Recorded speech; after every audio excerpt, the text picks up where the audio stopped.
1 Tessalonicenses, capítulo 4, versículo 16 e 17. A palavra do Senhor assim nos diz: Porque o mesmo Senhor descerá do céu com alarido ou com voz de comando, e com voz de arcanjo, e com a trombeta de Deus, e os que morreram em Cristo ressuscitarão primeiro. Depois nós, os que ficarmos vivos, seremos arrebatados juntamente com Ele nas nuvens, a encontrar o Senhor nos ares, e assim estaremos sempre com o Senhor. Portanto, consolai-vos uns aos outros com estas palavras. Hoje, nesta noite, Deus nos abençoando, eu quero pregar sobre o que vai acontecer com a igreja após o arrebatamento. Na quarta-feira passada, nós falamos sobre os sinais da volta de Cristo. Nós vimos que os sinais, alguns sinais, nós falamos de 3 sinais, que vão anteceder a volta de Cristo para a igreja. E quando nós falamos sobre volta de Cristo, sobre a volta de Cristo, nós precisamos entender que a volta de Cristo não é um evento único que vai acontecer. São vários eventos, e há pelo menos 2 importantes eventos com relação à volta de Cristo. O arrebatamento da igreja é o primeiro evento, e o segundo, o retorno glorioso do Senhor Jesus Cristo. Nós explicamos isso no culto passado. E uma das coisas que nós vimos é que o arrebatamento vai acontecer primeiro, antes do retorno glorioso de Cristo. E, portanto, o que a igreja de Jesus aguarda não é o céu se abrindo e Cristo descendo montado num cavalo branco. O que a igreja aguarda é o arrebatamento, aonde Cristo virá até as nuvens e com uma voz de comando falará com a igreja, chamando a igreja para estarmos no céu para sempre com o Senhor. Amém, irmãos? Então, nesta noite, eu quero falar sobre 4 eventos que acontecerão com a igreja após o arrebatamento. Vai acontecer várias coisas após Cristo arrebatar a igreja. Mas hoje à noite eu quero focar no que vai acontecer com a igreja. Porque se a gente for estudar o que vai acontecer após o arrebatamento, nós vamos ficar semanas aqui, né? Então, nós não temos tempo, mas hoje à noite, pela graça de Deus, nós vamos focar na igreja. E nós vamos ver o que vai acontecer com a igreja após o arrebatamento dela. Então, vejamos o primeiro evento. A primeira coisa que vai acontecer após o arrebatamento é o recebimento de um corpo glorificado. Abra sua Bíblia em 1 Coríntios, capítulo 15, versículo 51. Eis aqui vos digo um mistério. Na verdade, nem todos dormiremos, mas todos seremos, diz alguém? No momento, num abrir e fechar de olhos, ante a última trombeta, porque a trombeta soará e os mortos, diz alguém? Incorruptíveis, e nós seremos transformados. Porque convém que isto que é corruptível, isso que se corrompe, isso que morre, a nossa carne mortal, se revista da incorruptibilidade, e o que é mortal se revista da imortalidade. E quando isto que é corruptível se revestir da incorruptibilidade, e isto que é mortal se revestir da imortalidade, então cumprir-se-á a palavra que está escrita: tragada foi a morte na vitória. Neste texto, irmãos, o apóstolo Paulo está explicando que o arrebatamento vai acontecer num piscar de olhos, num abrir e fechar de olhos. Irmãos, vai acontecer muito rápido, por isso nós falamos que o arrebatamento, ele é velado. Ninguém vai ver o arrebatamento a não ser ali, se a pessoa está diante de um salvo, de repente esse salvo vai desaparecer. O arrebatamento, irmãos, vai acontecer em um abrir e fechar de olhos. E nós podemos ver aqui nesse texto que quando o arrebatamento acontecer, a primeira coisa que vai acontecer é que os mortos ressuscitarão. Nós lemos 1 Tessalonicenses 4, 16 e 17, que deixa muito claro que, primeiramente, os mortos vão ressuscitar. Mas eles não vão ressuscitar com esses corpos mortais, com esses corpos corruptíveis, mas eles vão ressuscitar com corpos glorificados, corpos incorruptíveis, corpos imortais, corpos sem a presença do pecado. Então pense em alguém que já partiu para a eternidade. A vovó Senhorinha, o Juninho e tantos outros irmãos em Cristo que já partiram, o pastor Davi. Quando Cristo vier até as nuvens, meus amados irmãos, e então com voz de comando chamar a igreja, esses amados irmãos que já estão lá, glorificando ao Senhor, gozando da presença do Senhor, ressuscitarão e receberão um novo corpo glorificado. Mas nós, irmãos, que estamos vivos, nós não conheceremos a morte. Nós não sofreremos a morte. Mas o texto diz que nós, os que estivermos vivos, vamos ser transformados. Este corpo, Beto, pecador, miserável, que está se corrompendo, que está envelhecendo cada dia, será transformado. E num abrir e fechar de olhos, nós receberemos um corpo sem pecado, um corpo glorificado, à imagem de Cristo também. É aqui, irmãos, que vai acontecer, irmãos, aquilo que nós falamos de sermos salvos da presença do pecado. A Bíblia apresenta 3 tipos de salvação. A Bíblia apresenta a salvação da condenação do pecado. Isso aconteceu no dia em que você foi salvo. No dia que você se arrependeu dos seus pecados, entregou sua vida a Cristo, e Jesus Cristo te salvou. Naquele dia, todos os seus pecados foram perdoados, e você foi salvo da condenação dos seus pecados. A sua alma foi salva, a sua alma foi redimida. Agora você está indo para o céu por causa de Jesus. Mas depois que você foi salvo, hoje, nós salvos em Cristo, constantemente estamos sendo salvos do poder do pecado. Nós ainda estamos na carne. O pecado ainda habita nessa carne. Mas em Cristo fomos libertos do poder do pecado. Amém, irmãos? O pecado não mais nos escraviza. Nós fomos libertos desse poder, escravizador do pecado. Agora nós somos servos de Jesus Cristo. Mas quando Jesus Cristo arrebatar a igreja, nós seremos salvos da presença do pecado. Nós vamos receber um corpo que não vai ter mais inclinação para o mal, que não vai mais pensar em coisas erradas, que não vai desejar coisas erradas, que não vai querer desagradar a Deus, mas para sempre procurará viver plenamente para a glória do Senhor Jesus. Que maravilha vai ser, amém, irmãos? Que maravilha vai ser o dia em que Jesus nos arrebatar. Irmãos, enquanto nós estamos aqui, como falamos, estamos presos nesta carne, mas lá no céu, quando Jesus nos arrebatar, nós seremos salvos da presença do pecado para todo sempre.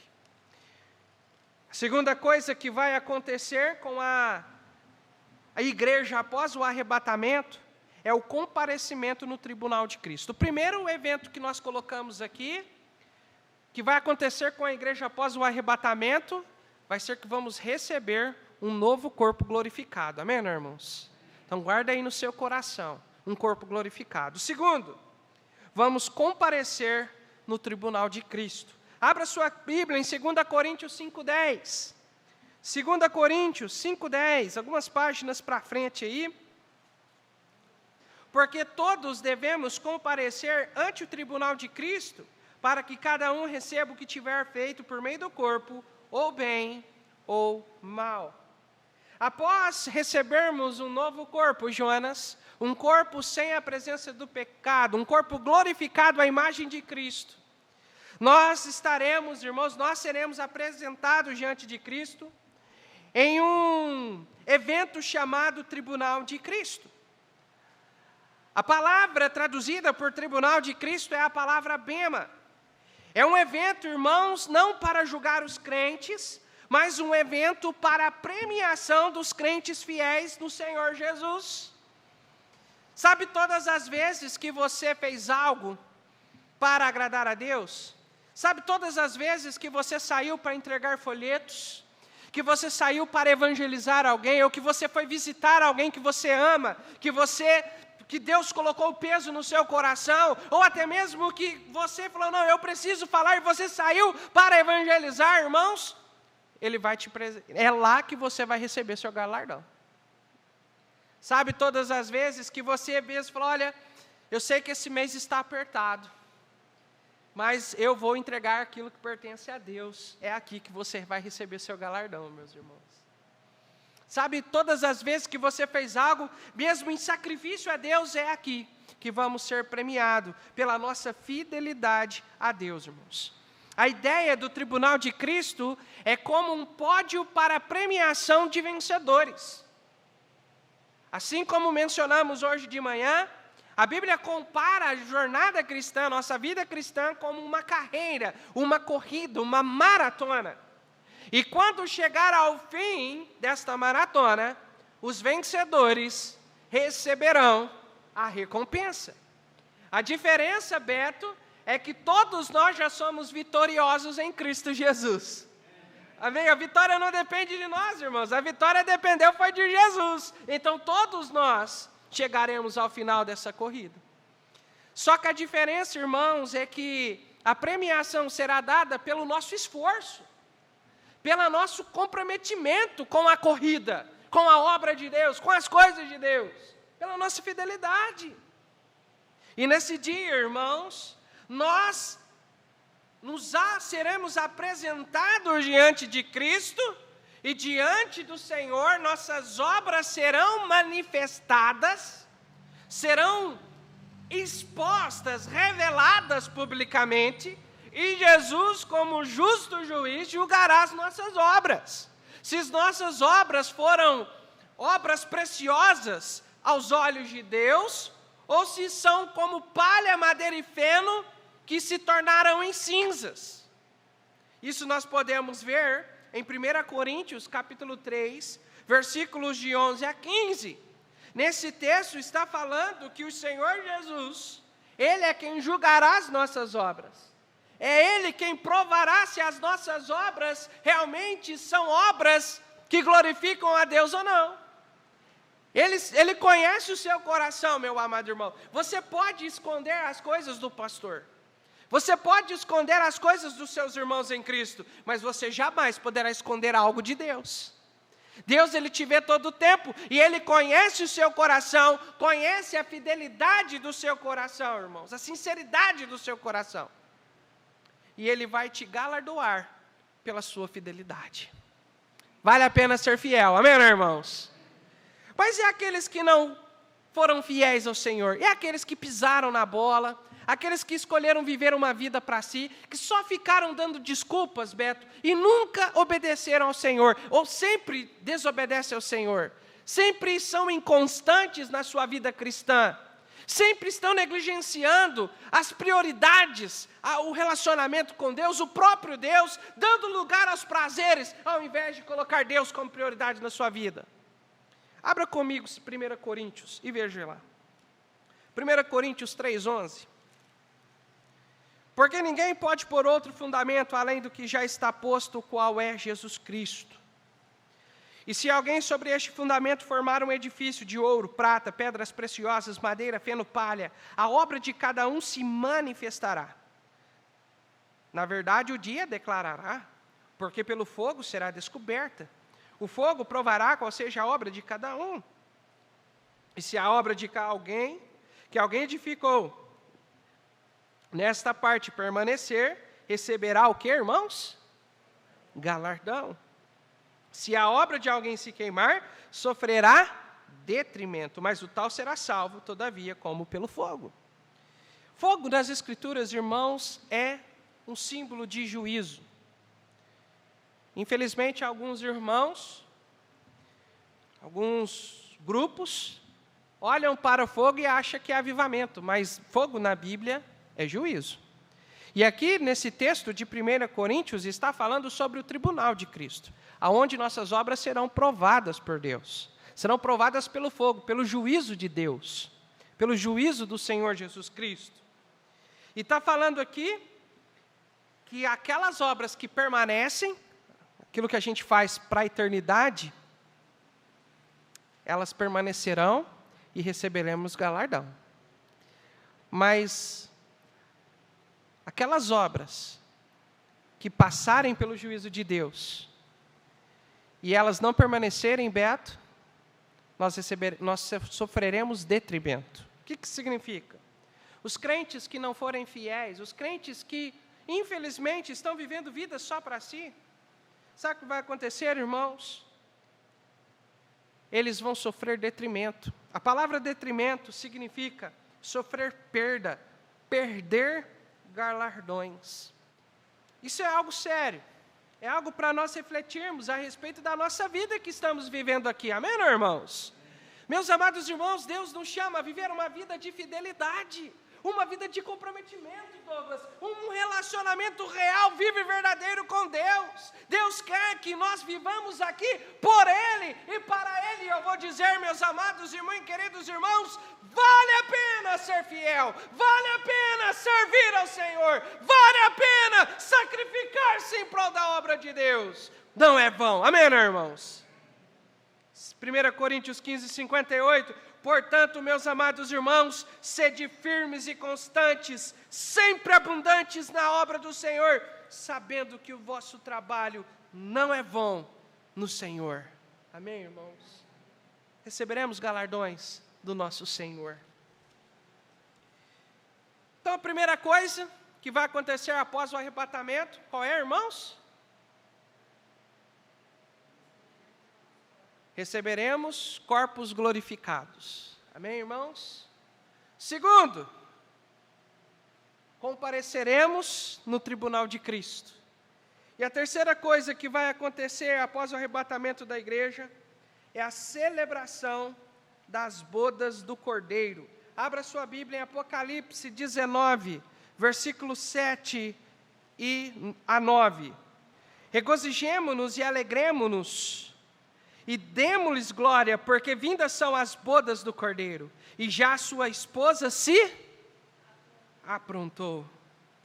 E foi-lhe dado que se vestisse de linho fino, puro e resplandecente, porque o linho fino são as justiças dos santos. E disse-me, escreve, bem-aventurado aqueles que são chamados à ceia das bodas do Cordeiro. E disse-me, estas são verdadeiramente as palavras de Deus. Aqui, logo após nós recebermos um corpo glorificado, e logo depois de nós passarmos pelo tribunal de Cristo, pelo bema de Cristo, nós então celebraremos as bodas do Cordeiro.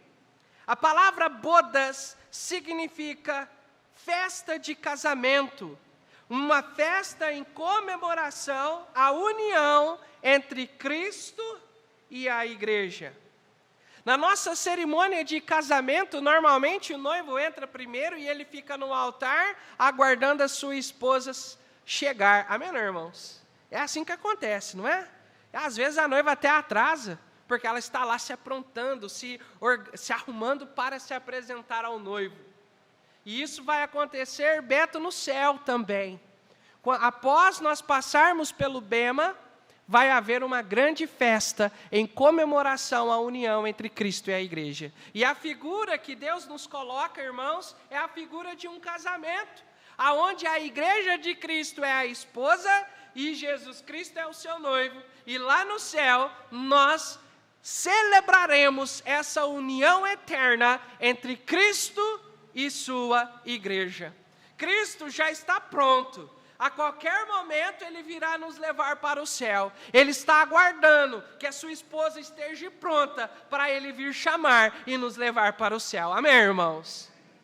Irmãos, a festa do casamento, as bodas do Cordeiro, começará lá no céu. mas ela vai terminar com uma ceia que vai acontecer aqui na terra. Lá no céu, Beto, vai acontecer a festa, o casamento, a união. Nós celebraremos estar ali com o Senhor. Mas a Bíblia diz que assim que a igreja se unir com Cristo lá no céu, os céus vão se abrir e Cristo vai vir a este mundo. E aqui Ele vai estabelecer um reino. E após esse reino estabelecido, Ele vai fazer uma ceia, um jantar, um banquete, para celebrar a união entre Cristo e sua igreja. A pergunta é: quem são os convidados para essa festa? A resposta, irmãos, a Bíblia nos dá. A resposta é o remanescente que veio da tribulação. Ou seja, Israel, o remanescente de Israel, que creu em Cristo na tribulação, juntamente com todos aqueles que não morreram na tribulação, mas creram em Cristo Jesus. Eles vão adentrar a tribulação. Eles vão adentrar o reino. E ali eles celebrarão a ceia do Senhor para celebrar a união entre Cristo e sua igreja para todo sempre. E também celebrar o começo do reino de Cristo sobre essa terra. O reino, irmãos, ele é literal. Cristo vai reinar sobre essa terra. Ele vai estabelecer o seu reino. Lá no Salmo de número 2, nós encontramos um texto que fala sobre este momento, sobre esse reino que Cristo estará estabelecendo. Um reino literal. Um reino onde Jesus Cristo se assentará sobre o trono de Davi, em Jerusalém, e vai reinar sobre todas as nações. Agora, chuta. Quem vai reinar com Cristo no reino de Cristo? A igreja. Abra sua Bíblia em Apocalipse 2. E esse aqui, irmãos, é o nosso quarto e último ponto nesta noite. A quarta coisa que vai acontecer com a igreja após o arrebatamento é que a igreja reinará com Cristo no reino do Senhor. Apocalipse capítulo 2, versículo 26 e 27. Diz assim o texto: E ao que vencer e guardar até ao fim as minhas obras, eu lhe darei poder sobre as nações, e com vara de ferro as regerá, e serão quebradas como vasos de oleiro, como também recebi de meu Pai. Tem um outro texto, irmãos, que agora eu não me lembro exatamente onde ele está, que Jesus fala que ao que vencer, nós nos assentaremos sobre Jesus vai nos conceder que nos assentaremos no trono com Ele. Eu achei aqui, Apocalipse 3, 21, diz assim: E ao que vencer, lhe concederei que se assente comigo no meu trono, assim como eu venci e me assentei com meu Pai no seu trono. Meus amados e muito queridos irmãos, finalmente, após o arrebatamento, Beto, após o tribunal de Cristo e após as bodas do Cordeiro, nós desceremos com Cristo e vamos reinar com Ele aqui neste mundo, no seu reino. Abra comigo o Salmo 2, veja lá, vamos ver algumas verdades sobre este reino. Salmo de número 2, fala justamente sobre esse período, sobre o reino de Cristo aqui na terra. Porque se amontinam os gentios e os povos imaginam coisas vãs, os reis da terra se levantam e os governos consultam juntamente contra o Senhor e contra seu ungido, dizendo: rompamos as suas ataduras e sacudamos de nós as suas cordas. Aquele que habita no céu se rirá, o Senhor zombará deles, então lhes falará na sua ira e no seu furor os turbará. Eu, porém, ungi o meu rei sobre o meu santo monte Sião, proclamarei o decreto. O Senhor me disse: tu és o meu filho, hoje te gerei. Pede-me, e eu te darei os gentios por herança, e os fins da terra por sua possessão. Tu os esmigalharás com uma vara de ferro, e os despedaçarás com um vaso de oleiro. Agora, pois, ó reis, sede prudentes, deixai-vos instruir juízes da terra. Servi ao Senhor com temor, e alegrai-vos com tremor. Beijai o filho, para que se não se ire, e pereçai no caminho, quando em breve se acender a sua ira. Bem-aventurados todos aqueles que nele confiam. Salmo 2 fala sobre o reino de Cristo. Porque no final do reino, depois de 1000 anos, Cristo reinando sobre a terra, inclusive esses primeiros 1000 anos, é chamado na teologia de reino milenar também, tá? Mas eu acho que o termo correto é reino de Cristo, porque o reino de Cristo não vai ter fim. Amém, né, irmãos? Não vai ter fim. Então, o que vai acontecer é que, após 1000 anos, aqueles que nasceram durante o reino, eles vão ser tentados por Satanás. Quando Cristo estabeleceu o reino, Satanás será aprisionado, e então nós viveremos aqui nessa terra, reinando com Jesus, a igreja, com corpos glorificados, sobre aquele remanescente que veio da tribulação, sobre os judeus, correto? E sobre as nações que creram no Senhor Jesus Cristo e não morreram durante a tribulação. Então nós vamos reinar com Cristo sobre eles. Mas no final de 1000 anos, Satanás vai ser solto, e ele tentará as nações, e terça parte das nações vão se rebelar contra o Messias. E então Jesus vai se levantar do seu trono e vai trazer juízo sobre esses rebeldes. E eles vão ressuscitar. E então Deus vai inaugurar aquilo que é chamado de o grande trono branco, ou o juízo final, onde todos que já morreram e estão no inferno hoje vão ressuscitar. E diante do Senhor, o livro da vida vai se abrir. E todos aqueles que não forem achados no livro da vida serão lançados no lago de fogo para todo sempre. Então o inferno é um lugar temporário. É o CDP, Centro de Detenção Provisória. Porque a eternidade será no lago de fogo, juntamente com Satanás e as hostes espirituais da maldade. Irmãos, e depois que isso acontecer, vai acontecer novo céu, nova terra. Deus vai mudar toda a física, todo o cenário deste mundo. E os céus vão se abrir, irmã Angelina, e a nova Jerusalém, que está lá no céu, ela vai descer.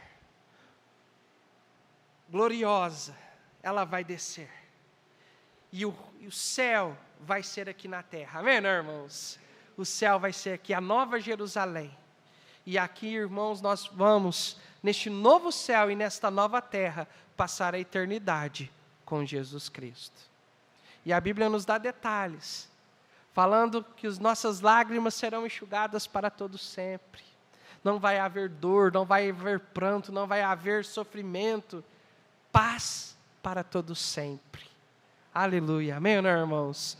Irmãos, terminando. Jesus está voltando. E nós, como igreja, aguardamos o arrebatamento. Aguardamos Jesus Cristo vir até as nuvens, para com voz de comando chamar a sua igreja, para estarmos com o Senhor. Diferentemente do retorno glorioso de Cristo, o mundo não verá o arrebatamento. Eles não verão Cristo gloriosamente, como vai acontecer no retorno glorioso. Mas, por outro lado, o arrebatamento será glorioso para a igreja de Jesus Cristo. Amém, irmãos? O arrebatamento será glorioso para a igreja, porque nós receberemos um novo corpo. Um corpo sem dor, sem sofrimento, um corpo perfeito, sem inclinação para o mal. Um corpo, irmãos, que nós tanto aguardamos receber em Cristo. O arrebatamento é glorioso para a igreja, irmãos, porque nós nos apresentaremos diante do Senhor no tribunal de Cristo e seremos premiados, galardoados, recompensados por nossa fidelidade ao Senhor. Esse dia será glorioso, porque nós celebraremos a união entre Cristo e a igreja. Irmãos, hoje nós vemos Cristo apenas pelos olhos da fé, nós não podemos tocar no seu corpo, nós não podemos ver com os nossos olhos, mas após o arrebatamento, nós não ficaremos um segundo mais sem ver o Rei dos Reis. Amém, não, irmãos? E por último, esse dia será glorioso, porque é depois do arrebatamento que a igreja vai reinar com Jesus Cristo. A minha avó, Dona Senhorinha, dizia o seguinte, ou melhor, para fazer sentido o que minha avó dizia, deixe-me falar o que o pastor Roberto dizia. O pastor Roberto dizia que no reino de Cristo, ele queria ser o presidente do Brasil. Ele quer ser, porque ele ainda está vivo. Então, ele quer ser o presidente do Brasil. Eu não sei o que eu vou ser, Beto, mas Deus ele vai dividir, Jesus vai dividir nossas funções conforme nós vivemos aqui, Beto. Quanto mais servos fiéis, mais responsabilidade ele vai nos dar durante o reino, como uma espécie de premiação. Certo? Uma espécie de premiação aos fiéis. Então, ele fala, eu quero ser presidente do Brasil. Talvez eu quero ser o prefeito de Cássia. Glória a Deus, amém? Glória a Deus. Talvez o governador do estado de Minas. Não sei se eu vou ter tanto cunho, né, para chegar lá, né? Mas a minha avó, ela falava o seguinte, ela sempre dizia assim, que queria ser a faxineira do Palácio de Jesus, só para estar perto de Jesus. Amém, irmãos? Amém. O fato é, irmãos, que por causa de Cristo, nós estaremos no seu reino, e toda honra e toda glória tem que ser dada a Ele. Não é pelos nossos méritos, não é pelos nossos esforços, não é por nossa fidelidade, mas é por causa de Jesus Cristo. Amém, irmãos? Irmãos, nós vamos receber galardões no céu, preciosos galardões. A Bíblia fala de coroas que iremos receber. Mas de acordo com o que Deus fala para Abraão em Gênesis 15:1, o nosso maior galardão é estar com Jesus. É estar com Jesus que é o nosso grandíssimo galardão. Amém, irmãos? Que é o nosso grandíssimo galardão. E nesta noite, irmãos, diante desta verdade que nós falamos, quero fazer duas aplicações. Primeiramente, aquelas pessoas que ainda não se decidiram por Jesus. Talvez todos aqui que estão presentes já são salvos, e quero crer. Quantos aqui nessa noite são salvos? Diga amém. Amém.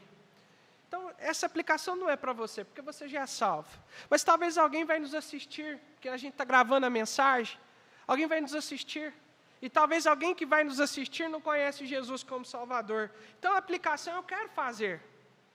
Então, se há alguém que não é salvo, que ainda não está pronto para encontrar com Jesus quando Ele vier arrebatar a igreja, arrependa-se dos seus pecados e entregue sua vida a Cristo antes que seja tarde demais. Amém, irmãos?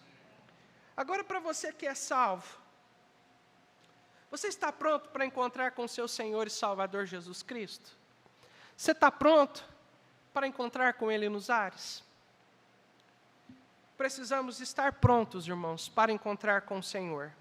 Deus está constantemente nos chamando ao arrependimento, constantemente nos chamando, irmãos, para sermos crentes vigilantes, porque o noivo certamente vem nos buscar. Precisamos, irmãos, esperar, estar alerta, esperando pela volta de Cristo. E existem maneiras de nós estarmos prontos para estarmos preparados para a volta de Cristo. Existe maneira de estarmos vigilantes e aguardarmos o retorno de Cristo. E essa maneira, irmãos, é vivendo uma vida para a glória dEle. É buscar o Senhor de todo o seu coração, é procurando amá-lo acima de todas as coisas com todo o nosso coração, vivendo para Ele, por Ele, sendo fiéis, firmes e constantes. Dessa maneira, nós estamos prontos para encontrar com o Senhor. E a qualquer momento, irmãos, a qualquer momento, Cristo virá para nos buscar. Então estejamos vigilantes, porque certamente o que há de vir, virá e não tardará.